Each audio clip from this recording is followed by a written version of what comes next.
we spoke to premiers about the security currently in place at the Canadian border. We believe that there is a circumstance where we can make additional investments to reassure Canadians that all of the measures necessary are in place and will continue to be in place.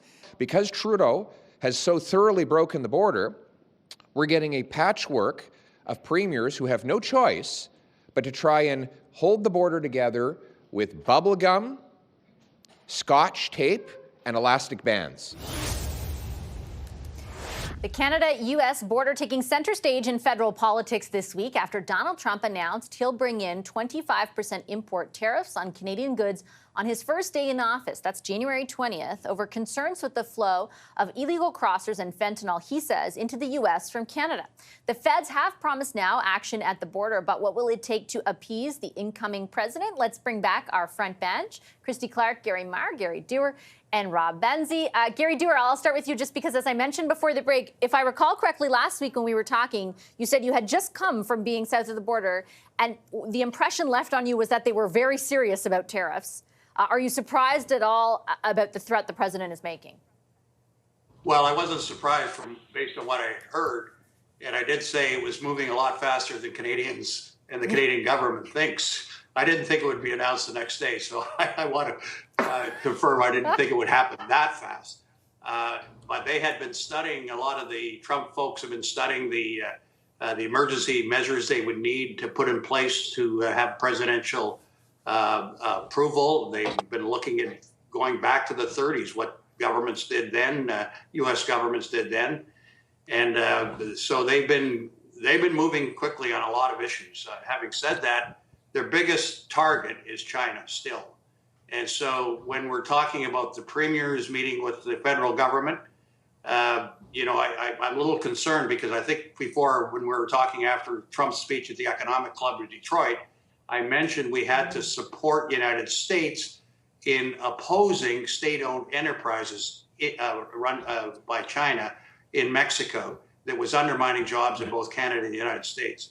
I wasn't suggesting to the premiers and others that they kick Mexico out of the discussions. I thought we should just focus, not in a bombastic way, but in a very targeted way on the mutual concern we should have with the United States and with jobs in Ontario in particular and other parts of the country and the United States that are very, very important. So I think we should separate that. Having said that, the premiers have a little more power, I think, than some of the federal representatives, because if you go to visit a senator now, they're going to have on their desk, our diplomatic outreach is going to have a piece of paper where they notice that we're not keeping our NATO commitments.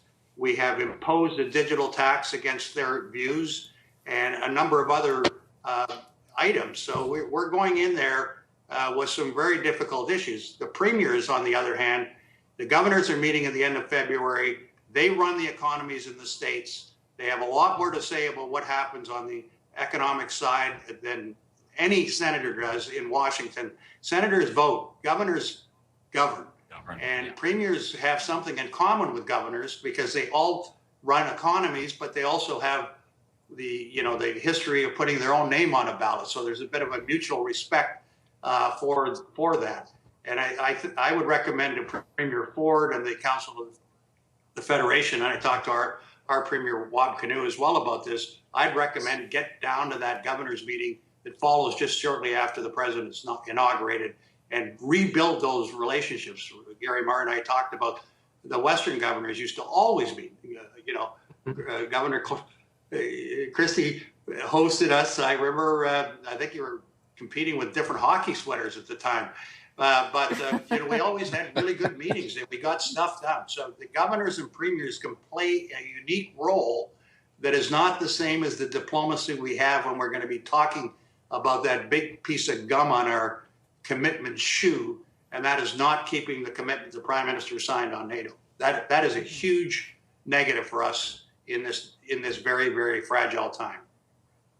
Gary Marr, let me get you to weigh in on all this. Is in your view, is this a negotiating tactic from Donald Trump, or how should governments in Canada perceive it, or do you think the possibility of the imposition of those tariffs is present?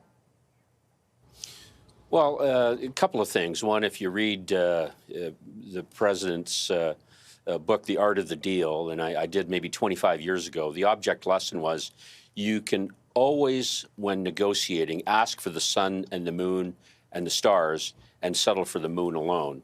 And there's a second lesson in that book, and that is that you can weaponize uncertainty.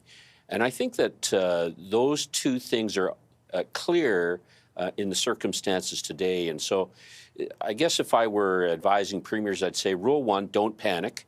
Rule 2, don't panic. And rule 3, if you're going to panic, panic responsibly, which means go into your closet, scream, and then come out as if nothing's happened.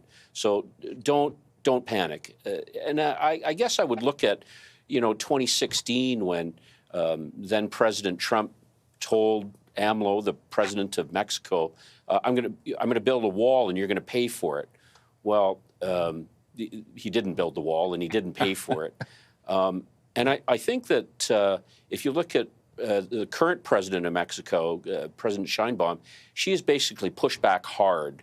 And I think it's really worthwhile noting. I mean, let me say, first of all, Gary Doer is like the amazing Karnak. He knows the answer even before the question's asked. But Christy Clark commented on this. She said, look, there are so many states that identify Canada as their #1 trade destination. We got to be working with those governors, because of those 35 states, I did a count this afternoon, 21 of them are Republicans. So we ought to be reaching out to Sarah Huckabee. We ought to be reaching out to Ron DeSantis. We ought to be reaching out to a number of governors that have a great deal to say about how the economy goes, and particularly the Republican governors who will have some influence on the president. I've talked to a couple of premiers, and they want to be committed to each other, but they also need to know that the federal government's committed to them. Premier Smith said, I am firmly part of Team Canada, but I want to make sure that Team Canada is also part of Team Alberta. And Premier Moe has had a great deal to say about some of the constructive things that were put forward at the meeting last night with the Prime Minister, and that were good. I've heard from Premier Holt of New Brunswick. This is really important to her. 62% of her GDP depends on trade with the United States. So the work that Premier Fury and Premier Holt are doing with the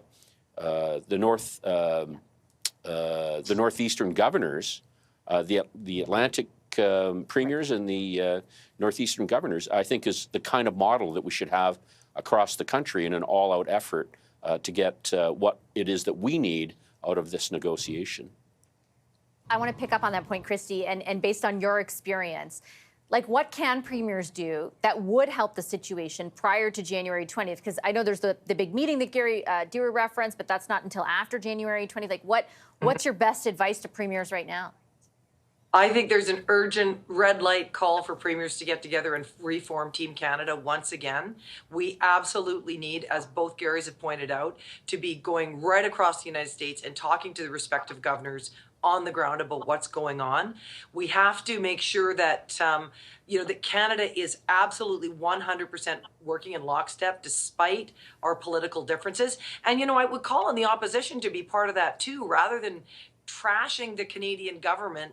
It's really not a great way to go into negotiations with the Americans when it looks like we're divided. And to hear Pierre Poilievre talking about how the current government has wrecked law enforcement and wrecked the border in the country is ridiculous. The kind of cuts he's talking about as Prime Minister will devastate law enforcement in the country, because so much of our law enforcement depends on a contribution from the federal government. And of course, the federal government also operates the border. So, it's a little rich to hear him talking about that. The last thing I would say, though, Vassy, is people should remember in terms of the rate of the tariff, because Canada is exports a huge amount of what are, driving costs of manufacturing through energy to the United States.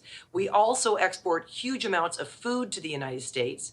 I mean, there are economists who argue, I think very credibly, if Trump brings this border tariff in with Canada, they will immediately see food inflation on the, in the realm of 25% in the US, particularly in the border states. And the border states are a lot of them are swing states for President Trump.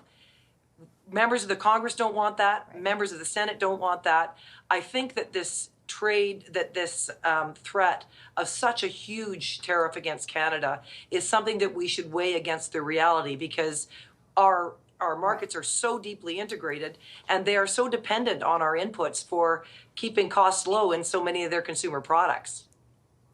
Last word to you, Rob. I'm very sorry. I only have 30 seconds. My apologies. No, and Christy and the Garys make very good point.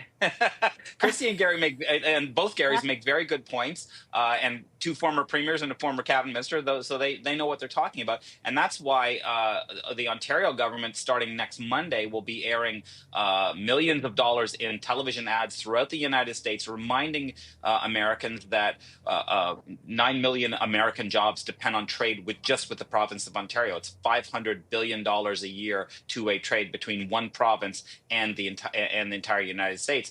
And I think that's going to be. I think it's a full court press, and I think Doug Ford said today a Team Canada approach is necessary. Christy is bang on. Everyone really needs to be singing from the same song sheet if they're going to have some impact with Trump. Okay, I got to leave it there. Thanks for a wonderful discussion. Appreciate it. Rob Benzie, Christy Clark, Gary Doer, and Gary Marr. Our takeaway is next.